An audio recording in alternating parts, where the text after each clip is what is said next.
നമ്മുടെ വീട്ടിൽ അച്ഛനും അമ്മയോ ആരെങ്കിലും ഒരാൾ ഷുഗർ പേഷ്യന്റ് ആണെങ്കിൽ നമ്മളെല്ലാവരും കേട്ടിരിക്കാൻ ചാൻസ് ഉള്ള ഒരു കമന്റ് ആണ്, നീയും മധുരം സൂക്ഷിച്ചുപയോഗിച്ച് നിനക്ക് ഷുഗർ വരാനുള്ള ചാൻസ് ഉണ്ടെന്ന്. കുട്ടിക്കാലത്ത് ഞാൻ ഒരുപാട് കേട്ടിട്ടുള്ള ഒരു കമന്റ് ആട്ടോ ഇത്. ചായക്കകത്തോ കാപ്പിക്കകത്തോ എങ്ങാനും കുറച്ച് കൂടുതൽ പഞ്ചസാര ഇട്ടിട്ടുണ്ടെങ്കിൽ അപ്പൊ പറയും നിനക്ക് ഷുഗർ വരും, അതുകൊണ്ട് നീ പഞ്ചസാരയും കാര്യങ്ങളൊക്കെ സൂക്ഷിച്ചുപയോഗിച്ചോന്ന്. കാരണം എൻ്റെ അച്ഛന് ഷുഗർ ഉണ്ടായിരുന്നു.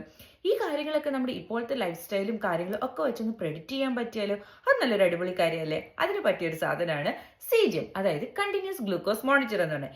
ഈ സാധനം നമ്മുടെ ബോഡിയിൽ അറ്റാച്ച് ചെയ്തിട്ടുണ്ടെങ്കിൽ ഇത് കണ്ടിന്യൂസ്ലി നമ്മുടെ ഗ്ലൂക്കോസ് മോണിറ്റർ ചെയ്തുകൊണ്ടിരിക്കും. നമ്മൾ കഴിക്കുന്ന ഫുഡിന്റെയും എക്സസൈസ് ചെയ്യുന്നുണ്ടെങ്കിലും അതിന്റെ സമയത്തും എല്ലാം, അതായത് 24/7 നമുക്കിത് മോണിറ്റർ ചെയ്യാം. അതിനുവേണ്ടി ജസ്റ്റ് വേണ്ടത് ഒരു സ്മാർട്ട് ഫോണാണ്. സ്മാർട്ട് ഫോണിൽ വരുന്ന നമ്മുടെ പാറ്റേൺ വെച്ചിട്ട് നമുക്ക് പ്രെഡിക്റ്റ് ചെയ്യാൻ പറ്റും നമുക്ക് ഭാവിയിലേക്ക് ഇപ്പോഴത്തെ ഈ ലൈഫ് സ്റ്റൈൽ തുടർന്നു പോയിട്ടുണ്ടെങ്കിൽ ഷുഗർ വരുമോ ഇല്ലയോ എന്നുള്ള കാര്യത്തിൽ. ഇതിന്റെ ഒരു ഡീറ്റെയിൽഡ് വീഡിയോ ഞാൻ യൂട്യൂബ് ചാനൽ അപ്ലോഡ് ചെയ്തിട്ടുണ്ട്. താല്പര്യം ഉണ്ടെങ്കിൽ ഒന്ന് കയറി കണ്ടു നോക്കണേ.